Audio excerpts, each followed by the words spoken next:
Hi, എല്ലാവർക്കും നമസ്കാരം. ആത്മാ മലയാളി സേവാ സമിതിയുടെ 13ാമത് ഓണാഘോഷം ഈ വരുന്ന സെപ്റ്റംബർ 28-ാം തീയതി ബോവൻവള്ളിയിലെ MMR ഗാർഡൻസിൽ വെച്ച് നടക്കുകയാണ്. ഒരുപാട് സന്തോഷം തോന്നുന്നുണ്ട്. കാരണം ഇതിനു മുമ്പുള്ള ഒരു ഓണാഘോഷ പ്രോഗ്രാമിൽ എനിക്കെത്താൻ സാധിച്ചിട്ടുണ്ട്. അവിടെയുള്ളവരുടെ സ്നേഹം കാണുവാൻ കഴിഞ്ഞിട്ടുണ്ട്. അവരോടൊപ്പം കുറേ സമയം ചെലവഴിക്കുവാൻ കഴിഞ്ഞിട്ടുണ്ട്. ഇതൊക്കെ എൻ്റെ ജീവിതത്തിലെ ഏറ്റവും മറക്കാനാവാത്ത നിമിഷങ്ങൾ തന്നെയാണ്. അതുപോലെ നല്ലൊരു വർഷവും നല്ല നിമിഷങ്ങളുമാകട്ടെ ഈ വർഷത്ത് നിന്ന് ആത്മാർത്ഥമായിട്ട് പ്രാർത്ഥിക്കുന്നു, ആഗ്രഹിക്കുന്നു. ഏവർക്കും എൻ്റെ ഹൃദയം നിറഞ്ഞ ഓണാശംസകൾ. ഒരുപാട് നല്ല പ്രോഗ്രാംസ്, ഓണക്കളികള്, ഒപ്പം പാണ്ടിമേളം. ഹൈദരാബാദ് ആദ്യമായിട്ടാണ് പാണ്ടിമേളം വരുന്നത്. അപ്പോൾ ഒപ്പം മധുചേട്ടൻ നയിക്കുന്ന ഒരു പ്രോഗ്രാമും.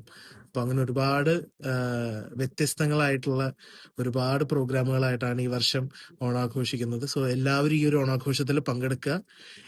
ഒരു മികച്ച ഓണാവട്ടെ, ഈ ഒരു മികച്ച വർഷമാവട്ടെ ഇനി അങ്ങോട്ടേക്കുള്ളത്. സോ എല്ലാവർക്കും ഒരിക്കൽ കൂടി എൻ്റെ ഹൃദയം നിറഞ്ഞ ഓണാശംസകൾ. നമസ്കാരം, ഞാൻ ദിനേഷ് പണിക്കരാണ്.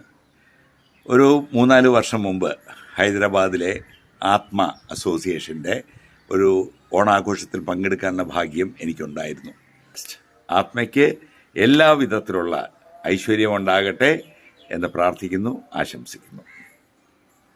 നമസ്കാരം, ഞാൻ കലാമണ്ഡലം ശിവദാസൻ. ഹൈദരാബാദിലെ MMR ഗാർഡൻസ് ഭവൻ പള്ളിയിൽ വെച്ച് നടക്കുന്ന ഹൈദരാബാദിലെ മലയാളി കൂട്ടായ്മയായ ആത്മയുടെ 13ാമത് ഓണാഘോഷത്തിൽ പങ്കെടുക്കുവാൻ ഞാനും എത്തുന്നു. ഞാനും എൻ്റെ സുഹൃത്തുക്കളും ചേർന്ന് പാണ്ടിമേളം അവതരിപ്പിക്കുന്നു. ഈ അവസരത്തിൽ നിങ്ങളെല്ലാവരും ആ പരിപാടിയിൽ പങ്കെടുക്കണമെന്ന് വിനീതമായി അഭ്യർത്ഥിക്കുന്നു. അവിടെ വെച്ച് നമുക്കെല്ലാവർക്കും ഒന്നിച്ചു കാണാം. നന്ദി, നമസ്കാരം. നമസ്കാരം, ഞാൻ മധു ബാലകൃഷ്ണൻ.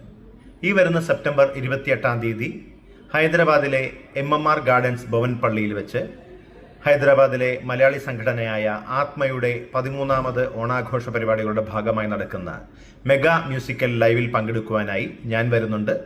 നിങ്ങളെല്ലാവരും അവിടെ എത്തിച്ചേരണമെന്ന് ഞാൻ ആഗ്രഹിക്കുന്നു. നമുക്കെല്ലാവർക്കും അവിടെ കാണാം.